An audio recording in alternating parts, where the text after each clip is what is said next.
ಪೂಜಿಸುವುದು ಒಂದು ವಾಡಿಕೆ.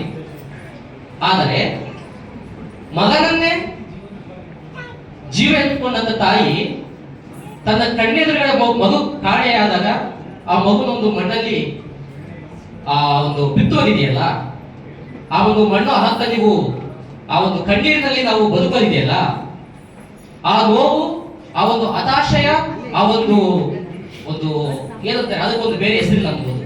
ಆ ಒಂದು ಅನುಭವಿಸುವಂತ ಇದೆಯಲ್ಲ, ಒಬ್ಬ ತಾಯಿ ಕರುಳು 9 ತಿಂಗಳು ಹೊಟ್ಟೆಯಲ್ಲಿ ಹೊತ್ತಂತ ತಾಯಿ ಒಂದು ಕ್ಷಣ ಮಾತ್ರದಲ್ಲಿ ತನ್ನ ಜೊತೆಗಿರುವಂತ ಜೀವನ ಕಳ್ಕೊಳ್ಳೋದಿದೆಯಲ್ಲ, ಅದು ಅದರಂತ ಒಂದು ಕತೆ ಅಥವಾ ದುರಂತ ಕತೆ. ಆ ಘಟನೆಗಳು ನಡೆಯಬಾರದು ಅಂತ ಅನಿಸ್ತಾ ಇದೆ. ಸಮಾಜದಲ್ಲಿ ಒಂದು ಸಾಮಾಜಿಕ ಕಾರ್ಯವಾಗಿ ಒಂದು ಸಮಾಜ ಬದಲಾವಣೆಯ ರೂಪಕವಾಗಿ ಬದಲಾಗ್ತಿರುವಂತ ಈ ಒಂದು ಮೋನಿಶ್ರವರ ಒಂದು ಆ ಒಂದು ಘಟನೆ ಇದೆಯಲ್ಲ, ಕಳೆದುಕೊಂಡಂತ ಘಟನೆ, ಇವತ್ತು ಈ ಒಂದು ವೇದಿಕೆಯಲ್ಲಿ ಇಷ್ಟು ಜನ ಸೇರ್ಕೊಂಡು ನಾವು ಆ ಒಂದು ತಿರುವುನ ಪಡ್ಕೊಳ್ತಾ ಇಲ್ಲ. ಮೋನಿಶ್ರವರ ಒಂದು ಅಗಲಿಕೆ ಅದು ಸಾಮಾಜಿಕ ಜವಾಬ್ದಾರಿಯಾಗಿ ತಿರುವುನ ಪಡ್ಕೊಳ್ತಾ ಇದೆ. ಅದೊಂದು ಒಬ್ಬ ತಾಯಿಯ ಜವಾಬ್ದಾರಿಯಾಗಿ ತಿರುವುನ ಪಡ್ಕೊಳ್ತಾ ಇದೆ. ಅನೇಕ ಕಲಾವಿದರ ಬೆಳವಣಿಗೆಯಾಗಿ ತಿರುವುನ ಪಡ್ಕೊಳ್ತಾ ಇದೆ.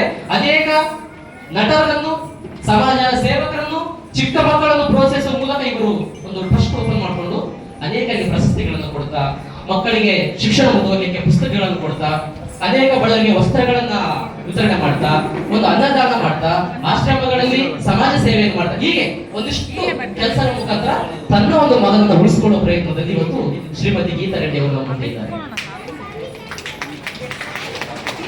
ಹಾಗಾಗಿ ಇದರ ಮುಖ್ಯ ಉದ್ದೇಶ ಏನಂತಂದ್ರೆ, ಒಬ್ಬ ತಾಯಿ ತನ್ನ ಮಗನನ್ನು ಉಳಿಸಿಕೊಳ್ಳೋಕೆ ಪಡೆದಿರುವಂತಹ ಒಂದು ಪಡುಪಾಟ ಇದೆಯಲ್ಲ, ಅದನ್ನೇ ನಾವು ಇವತ್ತು ನೆನಪಿನ ಅಂಗಳ ಕಾರ್ಯಕ್ರಮವನ್ನು ನಡೆಸ್ತಾ ಇದ್ದಾರೆ.